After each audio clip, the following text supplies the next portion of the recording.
ওই দিন সন্ধ্যাবেলায় গার্লফ্রেন্ডের কাছে কল দিছি, কে জানি কলটা রিসিভ করে যাতাভাবে গালিগালাজ করতেছে।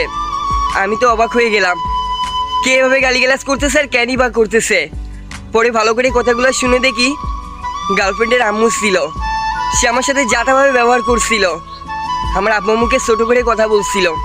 আমি এই পর্যন্ত আমার আব্বু আম্মুকে ছোটো করে কথা বললে কাউকে ছাড় দিইনি, কিন্তু ওই দিনকে আমি কিচ্ছু বলিনি, চুপ করেছিলাম, কারণ গার্লফ্রেন্ডের আম্মু ছিল। তারপরও সে আমাকে ফকিন্নি যাতাভাবে অপমান করছিল। তোর আমার মেয়ের সাথে রিলেশন করার সাহস দিছে কে? আমার মেয়েকে ভালোবাসার তোর যোগ্যতা আছে? এমন নানান ধরনের কথা বলছিল। আমি সব কিছু মুখ বুঝে সহ্য করে কলটা কেটে দিছিলাম, আর মনে মনে এটাই ভাবতেছিলাম, ও না আমাকে ভালোবাসে, এরকম ভালোবাসে। ও পারতো অপমান করতে, ওর মাকে দিয়ে কেন অপমান করালো? তাই ওর পরে রাগ করে আমি ফোন অফ করে রাখছিলাম, সিম খুলে ফেলে দিছিলাম। আর এইভাবে 3-4টা দিন ওর উপর আমার ঘৃণাতেই দিন কাটলো।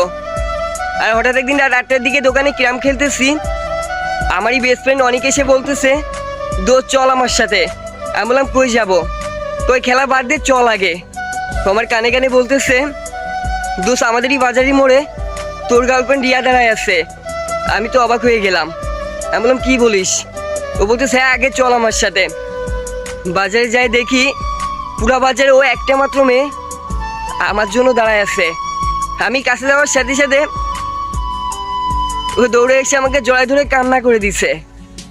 আমি তো অবাক হয়ে গেলাম, যে মেয়েটা ওর মার দিয়ে আমাকে অপমানিত করাইলো, সে মেয়েটা আজকে আমার বুকে। আমি ওকে জিজ্ঞাসা করলাম, অপমান করাটা কি খুব প্রয়োজন ছিল?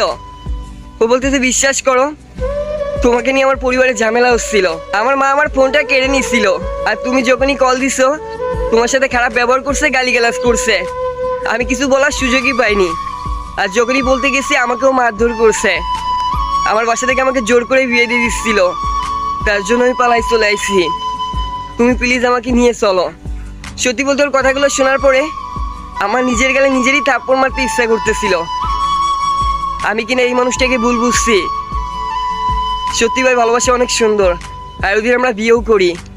তার পরিবার অনেক চেষ্টা করে তাদের মেয়েকে নিয়ে যাওয়ার জন্য, তাবিজ পর্যন্ত করে, তারপরেও পারেনি। আজকেও আমরা দুজনে একসাথে আছি। ভালোবাসা সত্যি অনেক সুন্দর, যদি প্রিয় মানুষটা তোমার সাথে থাকে, যদি দুজনের চেষ্টা করে। ভুল বোঝাবুঝি সব রিলেশনেই হয়, সব কিছু মানায় নিতে হবে, ঠিক করে নিতে হবে। মেনশন করো তোমার ভালোবাসা মানুষটাকে, পারবে কি সে তোমার জন্য এইটুকু করতে?